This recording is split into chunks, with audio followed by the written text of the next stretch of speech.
सख्त गर्मी थी, धूप भी शिद्दत पर थी। हर तरफ आसमान पर आग ही आग बरस रही थी। एक बड़े जंगल के किनारे एक बड़े से दरख्त के नीचे बड़ाई काम करने में मसरूफ़ था। वो अपने काम में इस कदर मगन होता था कि उसे आसपास की चीज़ों का पता नहीं होता था।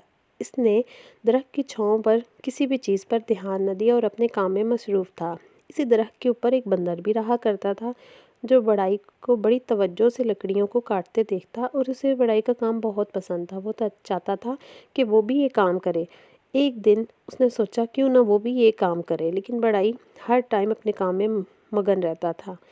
बंदर ने देखा कि एक दिन मौका मिला कि बड़ाई किसी काम के तहत अपनी जगह से उठकर अपनी आरी और बाकी चीज़ों को वहीं छोड़ दिया और चला गया। बंदर फ़ौरन नीचे उतरा और उसने सोचा क्यों ना मैं मौके से फ़ायदा उठा लूँ, मैदान खाली है। और वो दरख्त से नीचे उतरा और उसी जगह पर बैठ गया। इसने एक लम्हे के लिए इधर उधर देखा।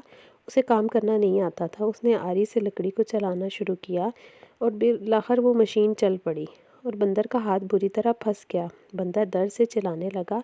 उसे समझ नहीं आ रही थी वो कैसे निकले। बंदर दर्द की वजह से बेहोश हो गया और इसी आदमी ने बंदर की चीखों की आवाज़ सुनी और भागता चला आया। क्या देखता है कि लकड़ी के आर पार बंदर का हाथ फंसा हुआ है और बंदर बुरी तरह चीखते चीखते बेहोश हो चुका था। बड़ाई ने बड़ी जल्दी से उस मशीन को बंद किया और लकड़ी को हटाया और बंदर का हाथ बाहर निकाला, लेकिन इस मौके तक बंदर मर चुका था। बड़ाई को बंदर के मरने का बेहद दुख हुआ और वो सोचने लगा कि बेवकूफ़ था बंदर, जो मेरे तरह इस काम को बगैर जाने मेरी तरह बनने की कोशिश कर रहा था। क्योंकि जो काम इंसान को आता है वही उसको सही तरीके से कर सकता है। बिना जाने किसी काम को करने का अंजाम हमेशा बुरा होता है।